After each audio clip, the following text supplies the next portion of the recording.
So today we're going to be talking about the systems that work together to help you detect and respond to stimuli, as well as the ones that help with the movement, which is really the response to the stimulus, whether it's movement inside the body or outside the body. So we'll be looking at nervous system, the muscular system, and the skeletal system. And so we're going to look at each one of these individually, how the three of them work together, as well as how they work together with the other system. So we're going to start with the nervous system first. And the nervous system is divided into two basic parts. Okay, we have what's called the central nervous system and the peripheral nervous system. Oh, I just ran out of room.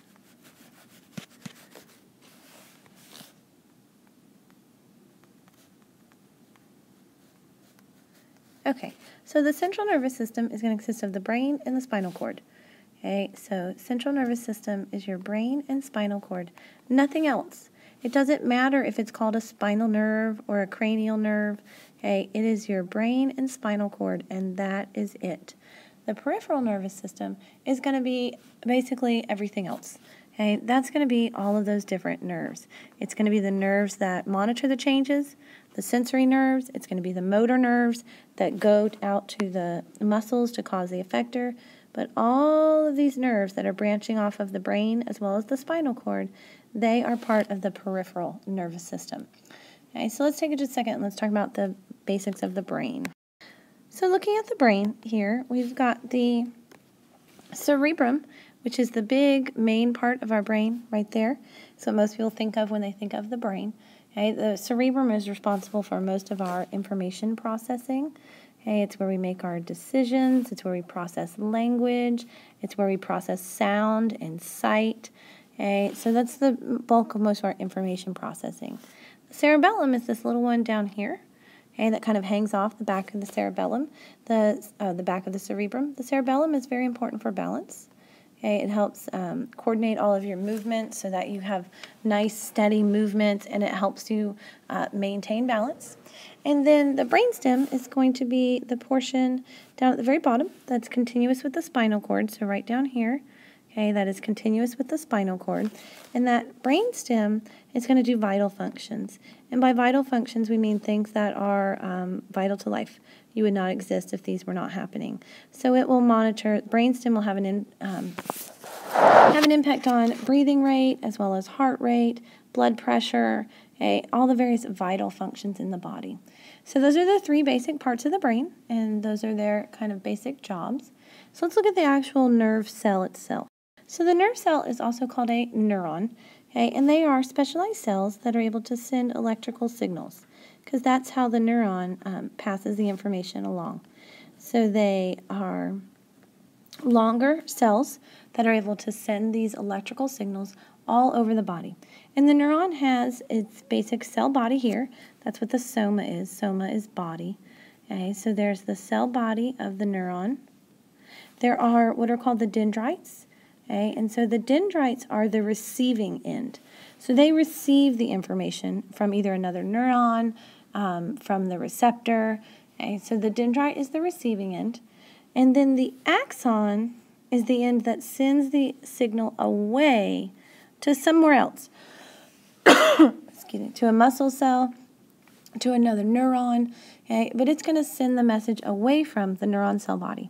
For example, if you look down here at the bottom, okay, these are the dendrites here.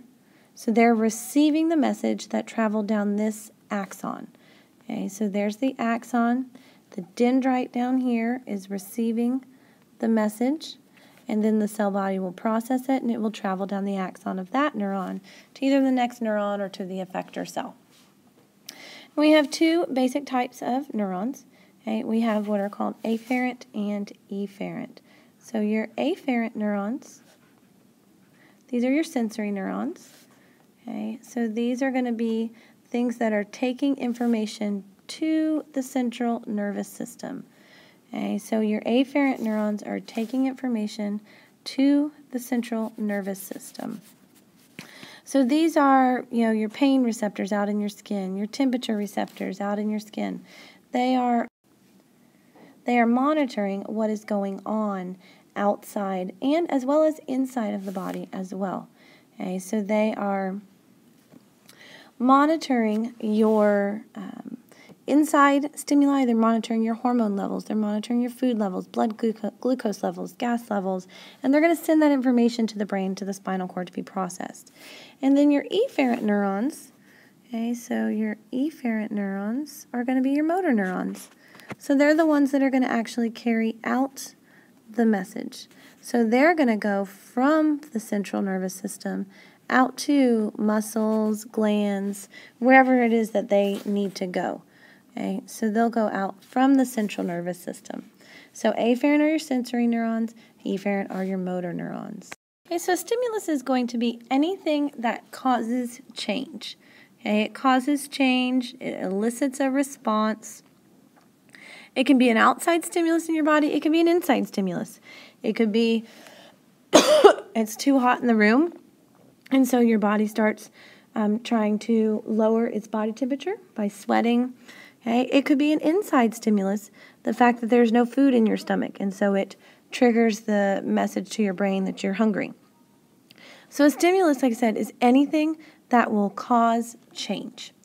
Okay? In our bodies, in animals, we use our 5 senses to determine the stimulus, to be able to monitor the stimuli and figure out what's going on. Okay? So as most of you know, we've got sight, taste, smell, touch, which is extremely important, pain, temperature, pressure, vibration, okay, as well as hearing. Okay, so we use these 5 senses to help monitor the various stimuli that are coming in. Okay. So in monitoring those stimuli, we need to keep in mind that this is where we would have some interactions happening. Okay. When we're monitoring touch, okay, for example, our touch receptors are here in our skin. These would be things like the Meissner's corpuscles right here. Okay, the Pacinian corpuscle here deals with touch, vibration, deep touch versus light touch. Okay, but these are sensory receptors, so our skin is working together with our nervous system to help monitor our environment around us. Okay, the other thing we want to mention that is not one of our 5 senses, but is an important stimulus for us to be aware of, is pain. Okay? Pain is an important response for harmful stimuli. Okay? Pain is what tells us that something is going wrong, whether it's something is going wrong inside of our body, there was some kind of outside stimulus that caused the pain that we need to try to move away from. Okay? But we need to keep that in mind. It's a very important information for our body to have, to give us this information about pain. So now that that stimulus has come in, our body's got to do something with it. So the nervous system detected the stimulus and it made the decision. It decided what we were going to do. And the muscular system is going to be our main system that's going to actually cause the response. Okay? There are other systems that can respond, but our muscular system is a big one that will respond. And so when the muscles respond, they're going to cause movement. Okay? And then we've got a variety of muscle types. We've talked about some of them already a little bit. We've got skeletal, smooth, cardiac muscle. They're all going to work in the same basic function, though. They are going to shorten or contract to cause movement. This muscle up here at the top is relaxed. This one down here is contracted. And you'll notice that it is shorter than the muscle up top. And that's what's going to cause movement. Muscles pull. Okay? They never, ever push. Okay, they always pull. If you look here on this arm, okay, while the elbow is straightening or extending, the muscles on the back of your arm need to shorten so that it will pull this arm into a straight position, while the muscles on the front need to relax. And then if you want to flex or bend the arm, these muscles on the front need to shorten to pull on that arm to bring it up into that flex position, while the muscles on the back side need to relax so that that arm can bend. Okay, so muscles will help cause the movement. Again, it can be voluntary movement or involuntary movement. Remember, voluntary movement is movement we have control over. We tell our body, okay, I want you to bend our arm. I want you to, run around the track. whatever it is we want it to do, versus involuntary movement, where we don't really have control over that. As the food is being pushed through our intestines, we don't have control over that. That's done by smooth muscle. That's involuntary. Our brain, we cannot think, all right, I want the food to move forward through the intestine, and then our brain actually sends that message to a muscle and starts pushing the food forward, because it is involuntary. Whether they're voluntary or involuntary, they will all work in that same manner, though. They will all shorten and pull. That's a general rule. So we have 3 types of muscle. Skeletal, smooth, and cardiac. So skeletal muscle is voluntary. This is the one that pulls on our bones to cause movement. So we have a big interaction between the muscular system and the skeletal system.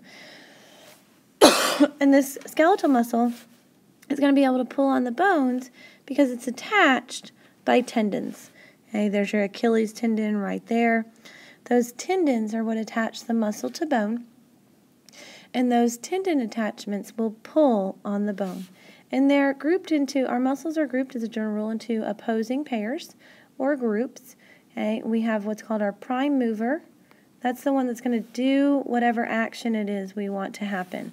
So like, for example, in this picture here, the elbow is flexing. So the biceps is the one that is shortening. So that's my prime mover.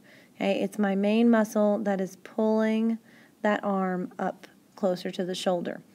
Whereas the triceps would then be my antagonist. And as most of you guys know from English and literature, so our antagonist is doing the opposite. So if that biceps is shortening and contracting, that triceps is relaxing. If they both contracted at the same time, you would not get a lot of motion, right? You just get one stationary arm. So our skeletal muscles are going to be pulling on our bones via those tendons. So our other 2 kinds of muscle are smooth muscle and cardiac muscle. So smooth muscle is going to be found in hollow organs. So you're talking intestines, esophagus, bladder, organs that are hollow, and that would still need to cause some kind of movement. The organ itself is not necessarily moving, but the organ needs to change size and change shape, and so whatever's within the organ would move. For example, here, remember you have your peristalsis that pushes your food forward through the digestive tract. Here's my food, there's my circular contraction that's going to push that food forward. The blood vessels will, dilate and constrict to be able to change the size and shape of those. So the smooth muscle will interact with a variety of systems. Circulatory system, interact with the digestive system, with this peristalsis movement. And the smooth muscle is involuntary. Again, you do not have control over the smooth muscle. Cardiac muscle is also involuntary. We don't have control over it. It's an obvious interaction there with our circulatory system. And it is only in the heart. Cardiac muscle is only in the heart. It is not in the blood vessels. The blood vessels are a hollow organ, so they would have smooth muscle. Muscle in general requires a large amount of ATP. So we need lots of ATP for our muscle cells, which means they would have lots of mitochondria. It's never going to fit. Remember, mitochondria are a powerhouse. They're our organelle that makes the ATP. So if I've got a cell that's going to have a lot of ATP, it would make sense that it would have a lot of mitochondria. And remember, those mitochondria need to be powered by glucose. So there's my digestive system interaction, as well as oxygen. So there's my respiratory interaction. Remember, we don't eat and breathe just because our body needs to eat and breathe. We eat and breathe because our cells need glucose and they need oxygen to do cellular respiration, to be able to do this production of ATP. And muscle cells need lots and lots of ATP. So they're going to do lots and lots of cellular respiration. Okay, so let's look at the skeletal system that these muscles are going to be pulling on. So our skeletal system does a wide variety of jobs. Okay, it definitely helps with movement when it interacts with the muscular system and produces the movement. Okay, the skeletal system provides protection and support. Okay, the skeletal system is divided into 2 parts: an axial, which would be the skull, the rib cage, and the spinal column. Okay, so that axial skeleton, which protects most of our vital organs. Okay, it protects our brain. It protects the spinal cord. And it protects the heart and lungs with the rib cage. So that would be the axial skeleton. And then your appendicular skeleton would be the bones that make up your arms. They make up your arms and your legs, as well as what holds your arms and your legs to your body. Okay, so for instance, your scapula and your clavicle, your collarbone and your shoulder blade, they hold your arm onto the rest of onto your rib cage. So they would be part of your appendicular skeleton. So the skeleton is going to provide movement with the muscles pulling on it, protection and support. So the axial skeleton there, using the skull, the rib cage, the vertebral column, will help protect your spinal cord. It produces blood cells, which is called hematopoiesis. Okay, so hematopoiesis, or blood cell production, in the marrow of the blood. Okay, so the bone marrow will produce blood cells. And then it will also do mineral storage, in particular calcium and phosphorus. And how we've been talking about, I can't spell today. How we've been talking about homeostasis, okay, and maintaining homeostasis. The bone will help do that. It will help maintain blood calcium and blood phosphorus levels. Your body will monitor those, and if they get too low, the body will actually break down calcium out of the bone. If they get too high, then your body will use the bone as somewhere to store the extra calcium. So the bone plays an important role in homeostasis in that sense. So the bone is held together by ligaments. So bone-to-bone connection is ligaments. Muscle to bone is tendons. Bone to bones are ligaments. For example, here, this is a knee joint here. So it's your thigh or your femur on top of the tibia or your shin bone. Okay? And you can see all of these ligaments here that are involved that help hold that bone to bone together. Okay, so ligaments hold bone to bone together. The bone also in the center of the bone here, in this hollow area here, it will contain the bone marrow. Okay, and bone marrow is where that hematopoiesis takes place, or where that blood cell production is going to take place. So the skeletal system definitely interacts with the muscular system, has a major impact with the circulatory system, definitely needs nutrients. But in addition to the skeletal system needing nutrients, is it provides the blood cells to the circulatory system. So it's working with multiple systems here. Okay, so let's take a look at an example of how all these systems, all three of these work together, because the lab that you guys are going to do in class is going to involve reflexes and reflex arcs. So we do need to be familiar and comfortable with those. So let's look at the parts here of a reflex arc. So there are three basic parts. Okay, you've got the receptor, the integration center, okay, and the effector. And yes, I understand you have these sensory neurons and motor neurons. But you have these three basic parts to your reflex arc. Okay, and so let's talk for a second about what a reflex is so we can see how these parts will work. So a reflex is a very rapid, so it's very, very fast, and it is predictable. It is rapid, it's predictable. That's why the doctor tests for certain reflexes, because they know exactly what should happen. Okay, and it is involuntary. Okay, we cannot control it. I know some of you may think, oh, I control when the doctor hits my knee and I kick out, and you really don't.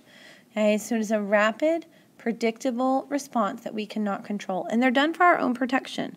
Okay, we'll look at some examples in just a minute and see how those help protect us. Okay, but to make this process so fast, okay, it doesn't even have to go all the way up to the brain. So all we have here, that's why we have this very simplified process here. We've got our receptor, which a lot of times is in the skin. Okay, so there's my receptor. The information travels very quickly on that sensory neuron. If you remember, that sensory neuron is called an afferent neuron. Okay, so it's traveling very quickly on that sensory or afferent neuron. And you'll notice this is in the spinal cord. Okay, it never leaves the spinal cord, never goes up to the brain. That information, that integration center, is right there in the spinal cord. So the integration center is where the processing is happening, where the decision is made about what do I do about this stimulus. So that decision is just made right there in the spinal cord because it is automatic, it is a rapid response. Your brain doesn't even have to think about it. Okay? That decision sends the response out here to the motor neuron. That comes all the way out here to this effector.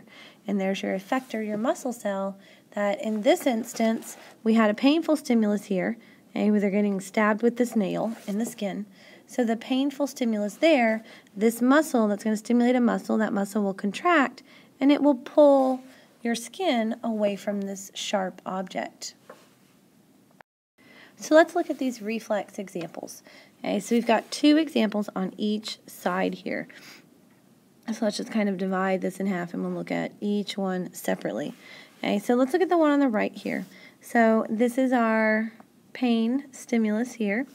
Okay, so I've got my stimulus that's come in. There's my afferent or sensory neuron taking that information to my integration center, which is here in my spinal cord. Remember, brain doesn't have to think about it right away. We don't want to sit here pushing our finger against this tack any longer than we have to. Same as like heat on the stove. You don't want to sit there with your hand resting on a hot stove. You want that to be processed right away and get your hand off of that. So it sends the message, shortens the biceps, okay, and will pull that off of the tack, off of the sharp stimulus. So I've got nervous system working together here with the skeletal and the muscular system. Okay, it can be even slightly more complicated. For example, what if you stepped on this tack? So if this is your foot and you stepped on this tack, when you pull your foot off, you have to manage to keep your balance. So your body will, okay, here's my lovely drawings, okay, your body will straighten that leg out, okay, while it bends this one up to get it away from your sharp stimulus here on the ground. So it's doing a 2-step process. So it got the stimulus, okay, so the skin received the stimulus when you stepped on this. Okay, it went to the spinal cord and the integration center and then came right back, and the response from the integration center was to make sure that this straightens out so you don't fall over when you bend this up out of the way to remove it from the stimulus. Okay, let's talk for a second about the ones that are in the actual doctor's office. You know, when you go in for the physical and they're checking your reflexes. So what they have here is the one where they hit your knee with the hammer. Okay, what that does, when they hit that knee with the hammer, you see you've got your tendon there, and when that hammer hits the tendon, it makes the tendon go in like this, okay, which actually stretches the tendon. Okay, and so when you stretch the tendon, you've tugged on this muscle. And so what you're doing is your body reads that as you're overstretching that muscle. You see here you've got stretch receptors. Your body reads that as you're overstretching that muscle, and you might tear it. Okay, because you've made this tendon longer here, so you've pulled on this muscle, and so you could possibly tear that muscle. And so to prevent you from tearing that muscle, okay, it's going to shorten that muscle up.